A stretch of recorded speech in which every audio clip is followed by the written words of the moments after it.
And I was at one of their annual general meetings where hundreds of their clients or micro entrepreneurs had gathered. And they had started kind of taking 10% of the interest revenue on their loans, collected from all of those loans. They took 10% and they put it into programs of outreach. Now, in that meeting, one of the micro entrepreneurs stood up and said, you know what, we're paying an interest level of X. I'm so excited about the impact we're having. I'm willing to pay X plus Y on my interest on these loans. And they took a vote and it was near unanimous. Now, Seth, your listeners may recall, I'm an actuary. I was an actuary at John Hancock for 20 years, and I developed insurance products. And we tried to develop the best insurance products we could. But in my 20 years at John Hancock, I never had an agent or a policyholder call me up and say, Todd, we love your insurance product so much, we're willing to pay more premium for it. And that's in effect what these micro entrepreneurs were doing. 3, 2, 1.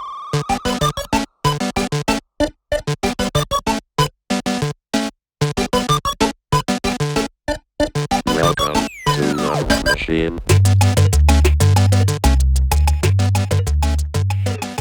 Welcome to another Nerding Out with That Nerdy Catholic. I am Seth Payne, That Nerdy Catholic, and we are joined again this week with Todd Engelsen. Todd Engelsen is the president of Peer Servants, a volunteer organization working in microfinance, partnering with organizations all around the world.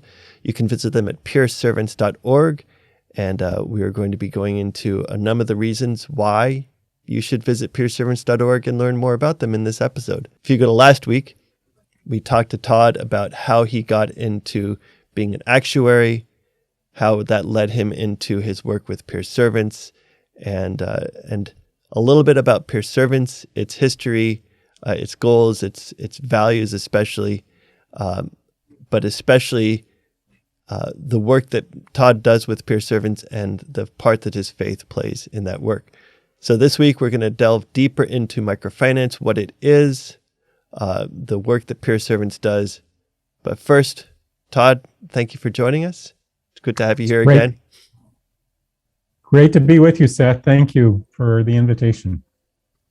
So before we go deeper into what microfinance is, just give us another little recap of Peer Servants, what it is, what it does, and the mission that it has. Yeah, so Peer Servants, our vision and mission is really to see more of the kingdom of heaven on earth. It's to fulfill perhaps Jesus' vision that he captured in that prayer that he asked us to pray. And the way we do that is we work through a team of about 250 volunteers. They're from all over the world. They're from many different churches, many different denominations. And they come alongside of 10 global partners that we have. They're in Asia, Philippines, India, Sri Lanka. They're in Eastern Europe and Moldova. They're in Africa, South Sudan, Uganda, Burundi, Zambia. And they're here in the Americas in Guatemala and Peru. And there are organizations in those countries that are autonomous, Peruvian, Filipino, whatever organizations that somehow hear about Peer Servants, and they invite us in to come alongside of them and strengthen them so that they can serve more of the materially poor.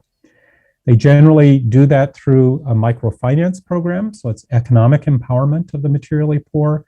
But many of them have gone beyond microfinance into areas of education, youth empowerment, healthcare, food security, and they've invited us in to partner with them in those areas as well. So those organizations currently serve tens of thousands of families, and our volunteers have the privilege really of coming alongside and of building up the capacity of that organization to hopefully serve more of the materially poor, and as much as possible, do it in a sustainable way.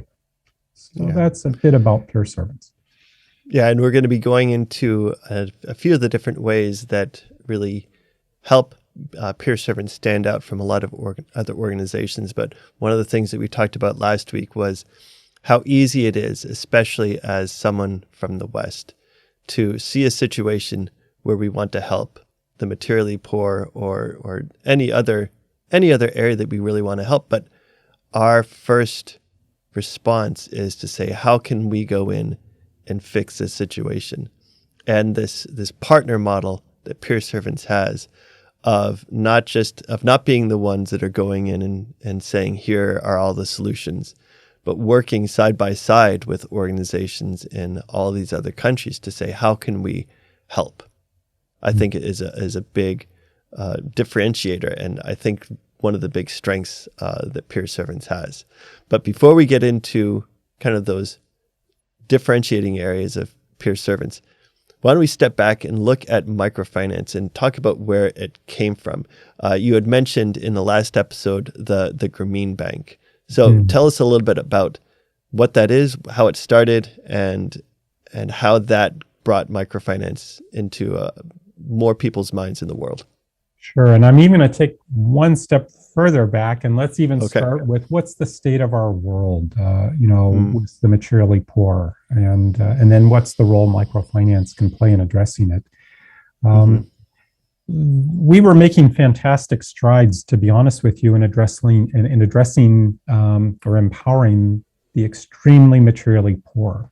And so when you work in the development space, generally, the definition of someone who is extremely materially poor is somebody who lives on $1.90 or less a day. And just to give you some sense of context, the average American would live on far above $100 a day. So imagine trying to live on 1% to 2% of what you live on. Yeah. And the unfortunate reality is there are hundreds of millions of people who do live on $1.90 or less per day. COVID has only made that worse. COVID has reversed a lot of the gains that we made in empowering the extremely materially poor. And so that's the reality that we face. The communities in which the materially poor live, it's not like there's a McDonald's down the street where they can go and just get a job. There's lack of jobs. And so if they're going to have any kind of income generation, they're going to have to create it.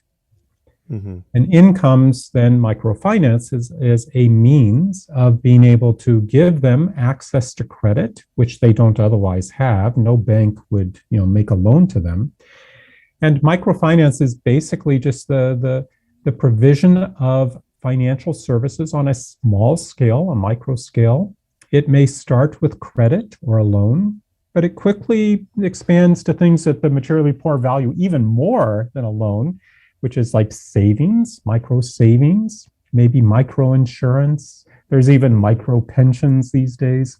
And so microfinance has really expanded from what started with a micro loan. And Muhammad Yunus and the folks at the Grameen Bank in Bangladesh were really kind of the pioneers in this space, because they had to figure out, how do we go manage risk among the materially poor? And it's much different than you would do in a bank in North America making a loan to somebody who's relatively materially non-poor.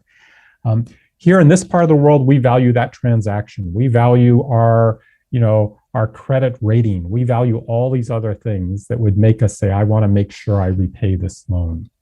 But in much of the rest of the world, they value relationship, and they don't have any financial collateral to offer you. And so Muhammad Yunus and the folks there just did a fantastic job of finding a way to take advantage of their social collateral and start microfinance more kind of with group lending than individual lending. And so they developed a model that many organizations have used around the world to make capital available to the materially poor, so they can go create those jobs, so they can go beyond living $1 or $2 per day and pursue their own dreams. And it's been a powerful model. It has had its abuses. It has had some who've come in and taken advantage of it and taken advantage of the poor. But I'm still a strong defender of microfinance as potentially a very powerful tool for the poor to pursue their dreams. Back in 2001, it was my first involvement in Peer Servants. I was going to Grace Chapel Church in Massachusetts, and it was a summer trip we took. I think there were 40 people. It was a very large group, but we went. Todd led this group to Jos, Nigeria, to work with the partner there And I remember sitting in this group with a large number of entrepreneurs and hearing a very short history lesson of missions in Nigeria. And I know this is not, there's so many complicated aspects to this story, but it hit me as such a powerful story. And, really the summary, very short summary of missions in Nigeria was that decades of missionaries would go to Nigeria and say, we're here to help. And they just kept giving and giving. And then, in a spirit of trying to be loving, trying to show the love of Christ, they said, we don't want anything. We don't expect anything back from you. And even though that came from a wonderful spirit of love, it had done a lot of damage to groups of people in Nigeria. And when this group in Nigeria approached Peer Servants and said, we want to start this partnership, we want to start being able to give out loans to people and help them build their businesses, help them become stronger economically, there was some pushback. And people would say, well, people have come and given us stuff for so many years, and you're expecting us to pay you back. And not only that, you're expecting us to give you interest back. And there was a lot of pushback. But then when they realized that building their businesses, becoming stronger economically, they could become like the missionaries that came and say, you know what, we want to help others. We want to be able to give to our bank. The story you shared last week, Todd, of the chicken farmer who got the chickens to be able to sell the eggs. And the first eggs that she got, she ran and she gave to her pastor. There's I think the word empowerment is overused a lot of times, but so many stories that I've heard of entrepreneurs around the world, that really is the word that comes to my mind is empowerment. In fact, a couple of other stories related to that experience, Seth, that are coming to mind. First of all, the founder of that organization in Nigeria said to me, he was a pastor of a very large denomination in that part of the world. And he said to me, Todd, for all my life, I've been preaching to people to give, but I've never empowered them to be able to give. And so that really was the vision he had for starting this organization with which we were partnering. And I was at one of their annual general meetings where hundreds of their clients or micro entrepreneurs had gathered. And they had started kind of taking 10% of the interest revenue on their loans, collected from all of those loans. They took 10% and they put it into programs of outreach, programs to go bless people beyond the micro entrepreneurs. And so they were talking about and reporting on how, this 10% had really had an impact. Now, in that meeting, one of the micro entrepreneurs stood up and said, you know what, we're paying an interest level of X. I'm so excited about the impact we're having. I'm willing to pay X plus Y on my interest on these loans. And they took a vote, and it was near unanimous that these micro entrepreneurs said, we're even willing to pay more interest so we can have more impact out in the community. Now, Seth, your listeners may recall, I'm an actuary. I was an actuary at John Hancock for 20 years, and I developed insurance products, and we tried to develop the best insurance products we could.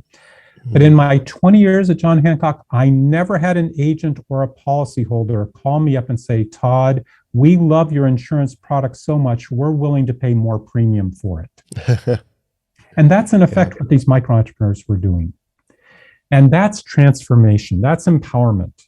When people who have longed to be able to go and bless others are now in a position where they can do so. And they're saying we're even willing to pay more to do it. That joy they had from being able to, that's what will lead to lasting, sustainable community transformation. And it really starts with what's your vision. Because I would have never come up with that idea of 10% using 10% to go do something beyond them. I thought they're the ones who needed, the help. Yeah. But their vision was, no, we can go and even help others. And coming back to that question that Jesus often asked, kind of, what's your vision? What do you want me to do? That's very, very important when you work among the materially poor. Last week we talked about the values of peer servants and the value of reciprocity, and how much we can learn from our brothers and sisters around the world, and that value of being able to bless others, the joy, like you were saying about the chicken farmer, of wanting to, the first eggs that she got, she wanted to give to her pastor, the joy of being able to bless others. And that is something that is so easy for us to either forget or just kind of gloss over and say, yeah, I can help people. But we are so blessed materially here in the West. And that is often, probably too often, a secondary thought of how can we bless others. And so to be able to meet people, that is the first response, is they say, now I have more money, how can I bless others? Exactly. And I think I am so grateful for you and hundreds of others who've been volunteers in Peer Servants. I love the attitude they come with. They want to give. They want to make a difference in the world. And that's great. That's wonderful. But Seth, as you know, one of the first things we have to teach our volunteers and Peer Servants is, if you really want to give, learn how to receive. Learn how to step into the presence of somebody the world may look at and say, oh, this is a very poor woman in Africa. But look at her the way God looks at her, and the assets that she has, and the richness in her life that she has that often we lack. And if you can learn to step into her presence and say, I'm actually here as much to receive what God's given you for me, as much as to give to you what God may have given me for you, then you've left that woman empowered. You've left that woman enriched.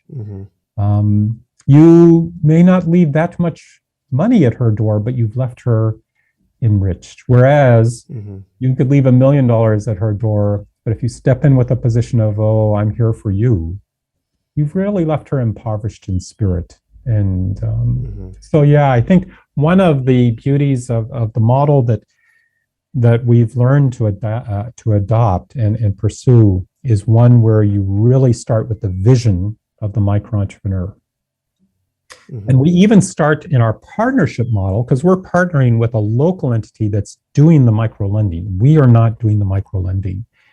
And so it's really even important that Peer Servants as an organization starts with an invitation from that local organization to say, here's our vision for our own community.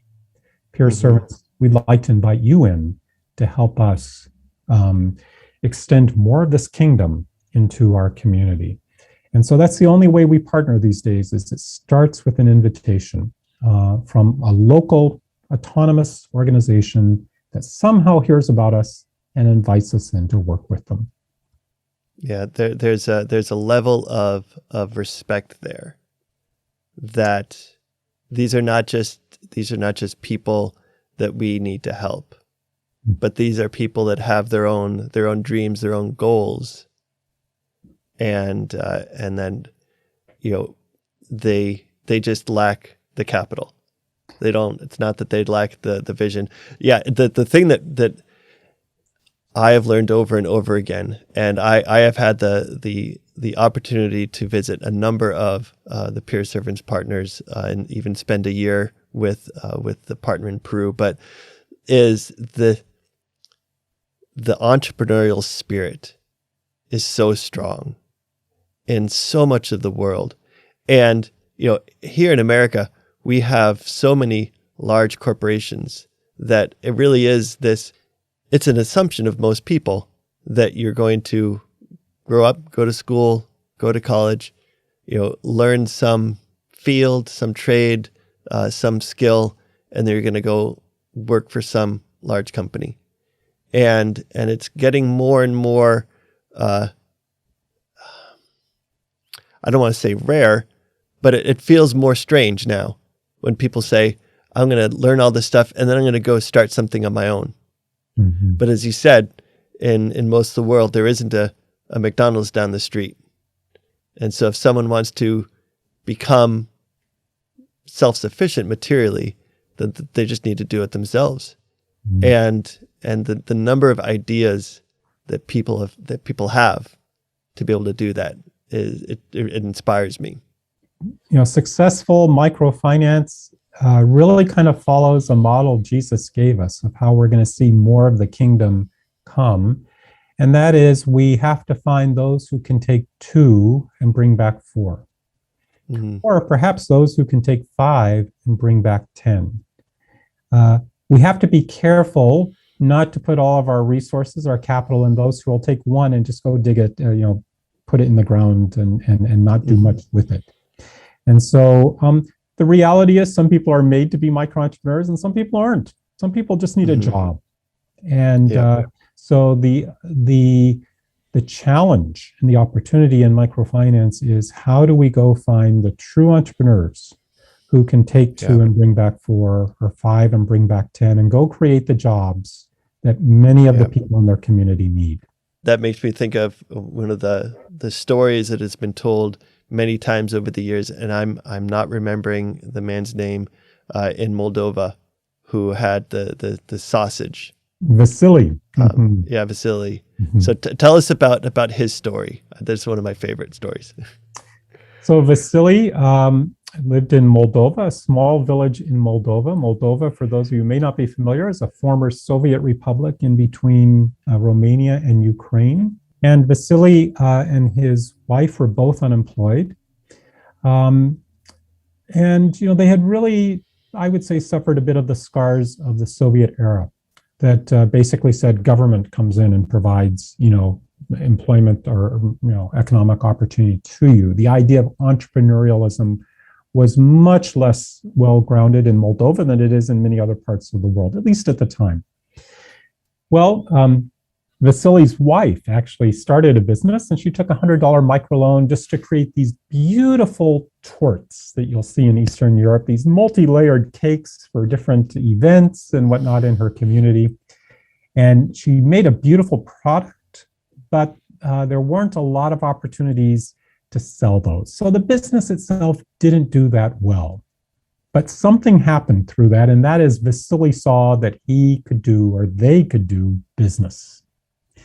And so he then took out a $300 microloan to buy some pigs and to butcher them and to sell the pork in the market. He started with that, and over time, he repaid that $300 loan. He got access to larger and larger loans.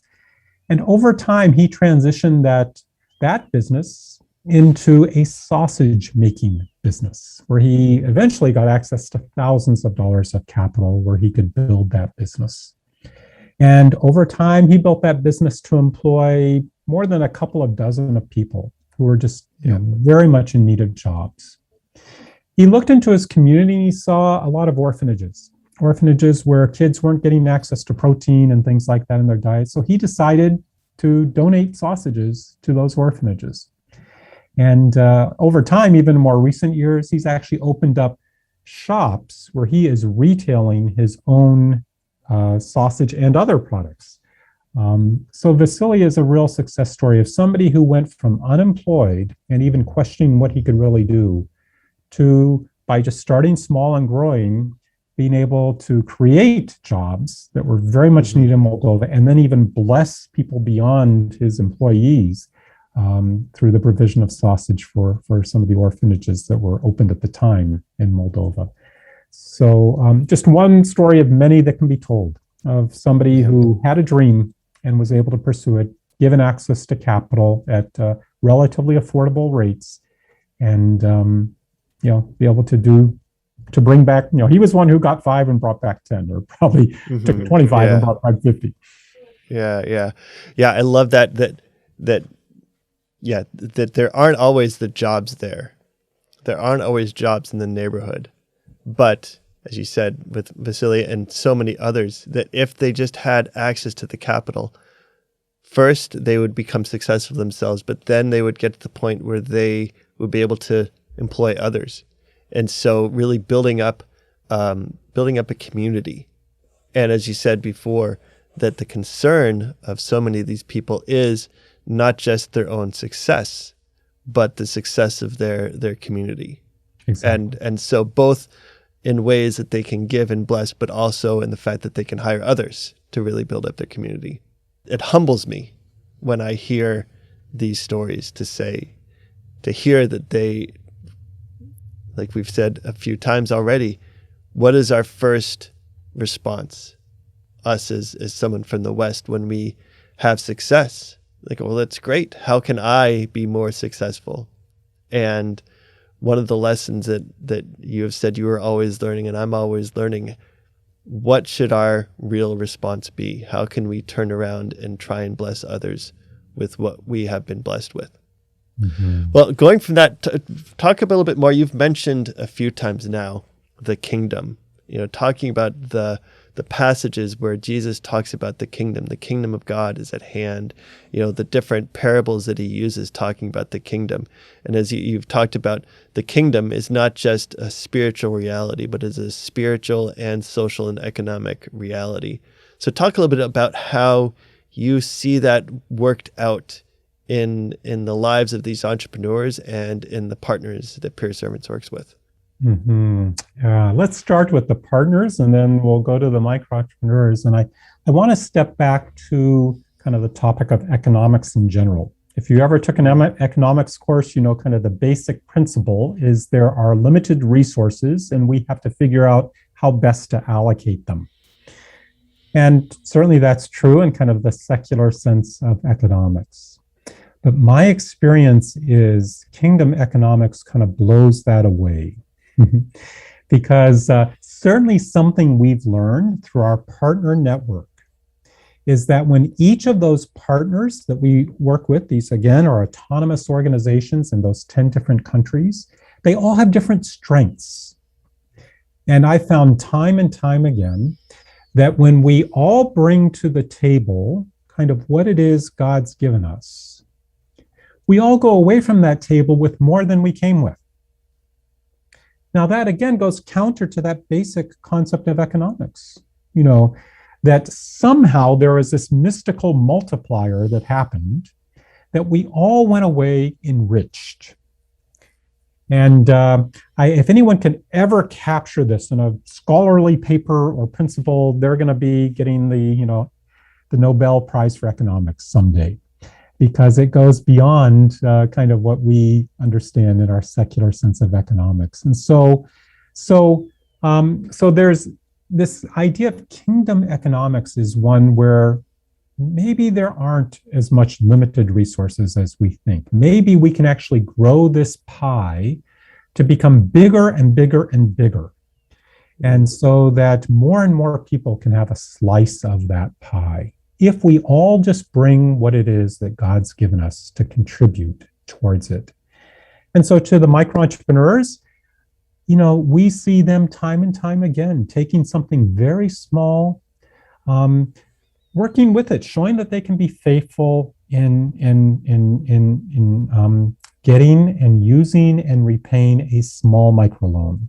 And if I can just add, not only is there not a McDonald's down the street for them, there's not a bank down the street where they can just go and get money from. So that's a reality that we need to appreciate, is that the materially poor have generally lacked access to credit or to other things that we have generally, good access to here.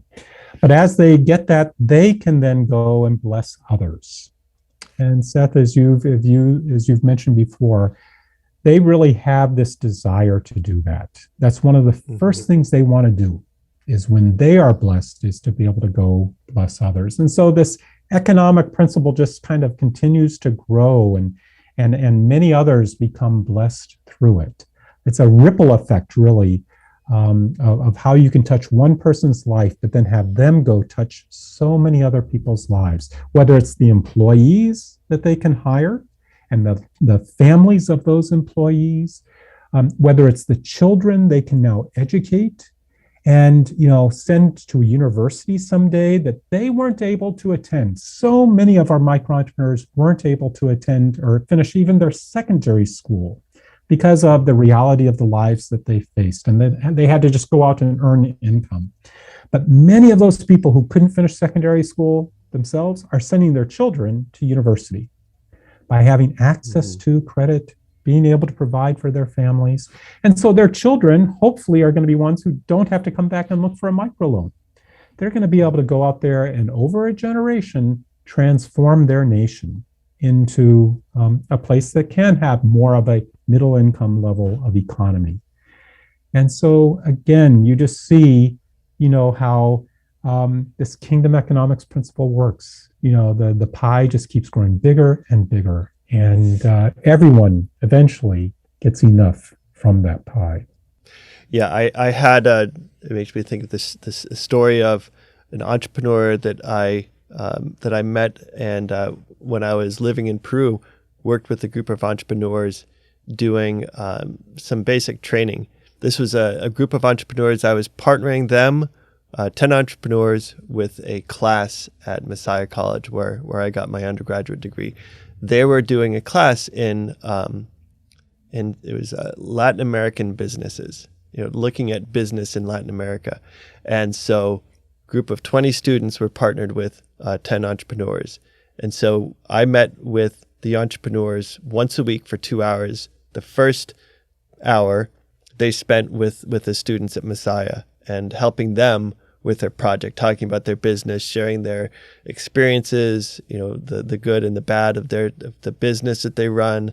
But then the second hour, because I wanted there to be more value for the entrepreneurs in this experience, we had training. So how to use email, the internet, web browsers, word processors, spreadsheets, and so I wanted to have some impact in their lives in that. And so the class went through. The entrepreneurs had a wonderful experience. The students had an amazing experience. And then it ended and I left. I came back a year later for another 3-month stint in Peru. And one of the entrepreneurs that was there in that group, when he was there, he owned a taxi, and that's what he got with his loan. And so he drove a taxi, but he also, drove tourists around, and he gave them tours of the area. That was his business. Well, he volunteered for this experience with me and with the students. And with what he learned about how to use the internet, how to use email, and how to use computers, he decided to sell his taxi and go and get a bigger loan. He got 10 computers, and he was on the outskirts of Cusco, so not in the middle of the city, right on the edge of the city. And he opened up his own internet cafe. And so he was able to bless his family because he was able to have this bigger business. He was able to bless his community because in the area that he was in, there weren't a lot of internet cafes. Down closer to the center of Cusco, internet cafes were a few every block. But where he was, there were very few internet cafes. So he was able to bless his community because he gave them access to the internet that he didn't have before. And yeah, it really hit me that this is his vision of how to take what he's learned, to take access to the capital that he didn't have before, and really, do something that made a huge impact. Mm-hmm. And Seth, that's an exciting story, and those stories can just be told over and over again. Of getting capital into the hands of somebody who couldn't access it otherwise. A quick story of a woman named Florence in northern Uganda, who was widowed actually and had 5 children. Now, northern Uganda is a place where about 75% or more of the people live on $2 or less a day. It's a hard place as with both spouses working to provide for the families, let alone to be now widowed and have 5 children. But Florence took some microloans and started actually a secondhand clothing business. And these are big in some parts of Africa and other places where take secondhand clothes and make them available. And so she grew that business, had a fantastic location, grew the business. And over time, she was able to generate sufficient income not only for her family, but actually to take care of a number of children who had been orphaned by AIDS. And just to see the love of this woman for these children, The impact that made in her life to be able to, provide for them was huge. And so those kinds of stories can just be told time and time again. There's still small amounts, maybe by our American standards, but there are ways that they can be used to bring great returns, for that kingdom, that abundant life that Jesus really wants all of us to experience. So we touched a little bit about this in the last video, but talk a little bit about what someone gets as a volunteer. You said, wanting to go in, if, being a volunteer and going and helping others, but there are a lot of things that someone will get in return in volunteering for peer servants. Mm-hmm. And so I'm going to start kind of with what you have to offer and then what you get. Yeah. Because our volunteers will come in and they've got skills in areas A, B, C, D, E, F. You go many, many different skills. And so, your background may be in finance. It may be in marketing. It may be in IT, as Seth says. It may be in a number of different areas that can be used to somehow come alongside of one of those institutions that's doing the microlending. That's our partner, and strengthen it. And so you would be part of a country team, Team Uganda, Team Peru, whatever it may be, a team that meets monthly, virtually for about an hour via Zoom, get an update on what's happening with the partner, and you provide an update of your role in serving that partner in some way. And so that's what you would bring as a volunteer. What you receive really kind of comes back to how much you want to invest in it, as with so many things. At the very least, what you're going to receive is a really neat community to be a part of, a community of other volunteers, all of whom want to go make the world a much better place. And that's just a neat group to kind of be a part of. But especially if you're able to go to the country, you're going to meet some people who will change your life, literally, because you're going to meet some real passionate people who, at the partner level, at the staff level, at the board level of our partners, who have really given up their lives to extend more of this kingdom to the materially poor. But then, especially as you meet the clients or the micro entrepreneurs, you're gonna be blown away by them and their struggles. Many of them face huge struggles, but they persevere, they overcome. I mean, many of our volunteers have talked about how they can overcome some of the challenges in their own lives just by being inspired by seeing the people overcome their own challenges.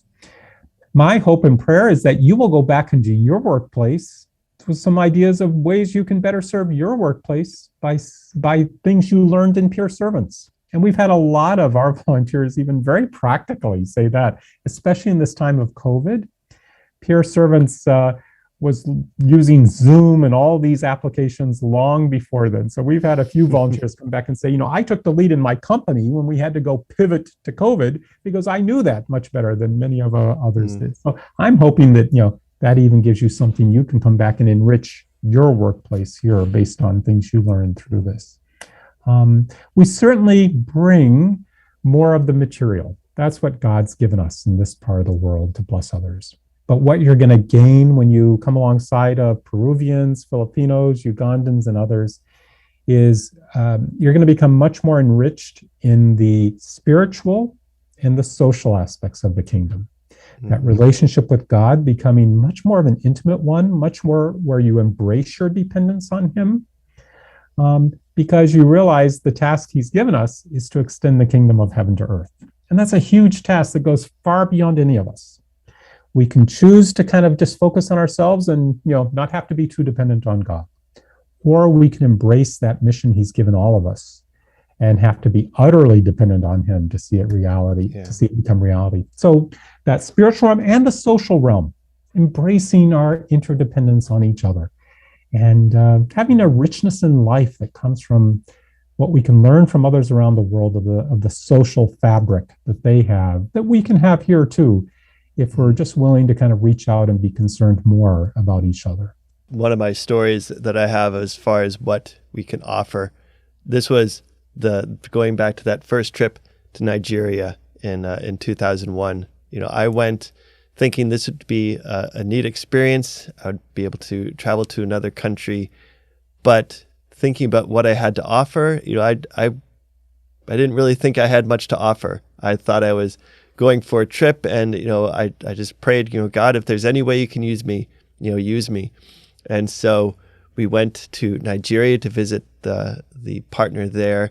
And when we got there, there was one other guy in our group, Rod and I, and we were both working in IT and programming and stuff. And we get to this office, and they looked at us like, oh, you work with computers? And it's like, oh, well, yeah. And they said, well, we're having a lot of issues with our network in the office, and we have a network printer that we can't print to, and there are a couple of us that are having problems with our computers. And so is there anything you can do? And so we said, yes. And so we set up camp in the office, I think, for at least 2 days. And working with them, we were able to, get through, I think, all of the issues. But it was the first time that opened my eyes to missionary work being more than just, okay, let's go to another country and tell people about Jesus. Mm-hmm. That through organizations like Peer Servants, it doesn't matter what gifts and skills you have. God gave you those to bless others. And, there are going to be opportunities if you look for them, to find where God can use your skills to help others. And as far as what you get back, I will just have to echo everything that Todd said. I have been blessed over and over again by the lives of the people that I met, especially in Peru. I've been to Peru a number of times, and that is where my heart really is now. I cannot wait, and hopefully in the next year or two, I'm going to be able to bring my family down to Peru, because they haven't been yet. And I told my girls, I said, I cannot wait for Pastor Americo and Mary to meet you, because they're gonna be so great, so happy to be able to meet my family, but to be able to work with them and see, as you said, this focus on community and this love for all of those in your community, and really working to bring that back into my life and into my heart. And to, I remember one time when I was down in Peru, and I was on, one of the little combi buses, and everyone was crowded together, and that's just what you did. You just crowded in these little buses. And I got back to, I think it was the Newark airport, and I heard people complaining on the little bus going from one terminal to the next. And it's like, oh, you're too close to me. That, like, oh my goodness. It just opened my eyes to how much we take for granted here in America, and how little we focus on our community. Mm-hmm. And, the things that we can learn from our brothers and sisters around the world is great.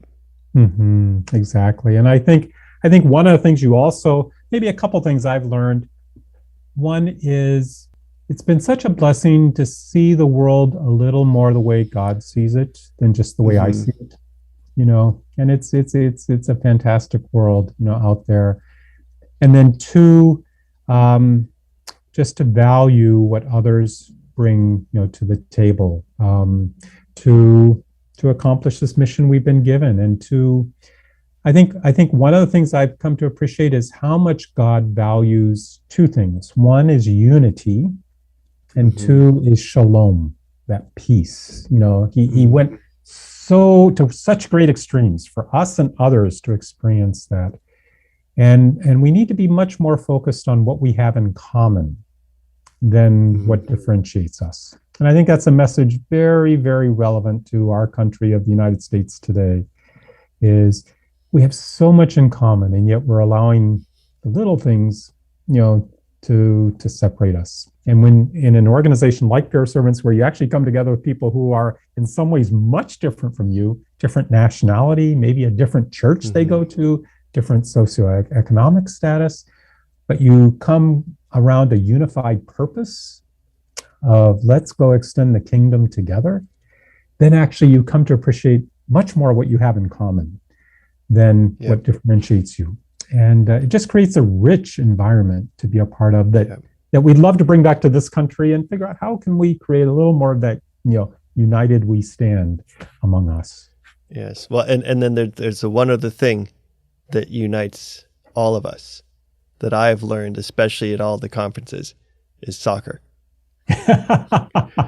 Because to see people from all around the world, I mean, just as kind of a tangible idea, the tangible way to see this unity. Those soccer games, I love them, where you see people from all over the world, and some of them don't even speak the same language, but you put them on a field, and everyone can play a game of soccer together, or football, as most people call it. That's true, Seth, but I will say too, some people bring such passion to football that is one of the times I have to pray the hardest that unity will be maintained is on that soccer field. So, but yeah, we've had some wonderful times together, and we would love for people to join us and be a part of that. Yeah. Well, as Todd talked about the things that you can bring to and things you can get from this partnership with Peer Servants and all of the Peer Servants partners. If you are interested in learning more about Peer Servants, you can head over to peerservants.org. Todd, thank you again for this great conversation, bringing back wonderful memories. I would highly recommend you to go and check out Peer Servants. It's a wonderful organization doing wonderful work, a wonderful group of people. I can't say the word wonderful enough in describing it. Todd, I've been blessed by you and all the work that you have done, and really leading and guiding Peer Servants and all of the volunteers, and your humility in being able to work with all these organizations around the world as equals, and really working hard to push aside that desire that so easily comes to say, I just want to step in and fix things. But to really say, I want to work with you, and I want to help you, and I want you to help me. Mm-hmm. Well, thank you, Seth. Thank you for this opportunity to be together. It's a privilege for me to be here together with you, and I really thank God for you and the impact He's had in and through you in the lives of many others too. So thank you. All right. Well, just remind you again, go to peerservants.org to learn more about Peer Servants. And thank you for joining us today, Todd, and thank you for joining us.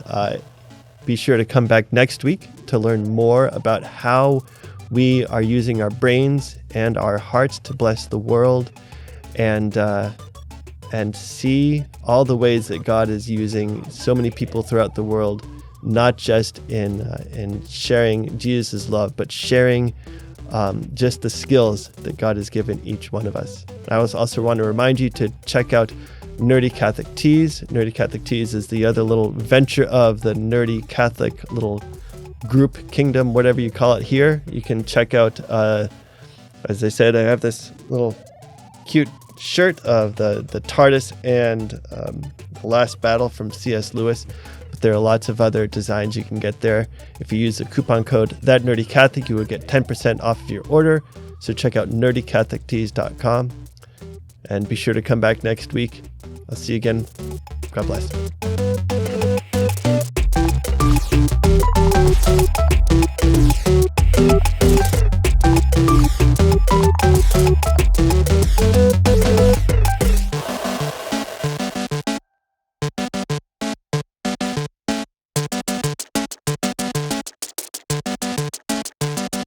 System shut down.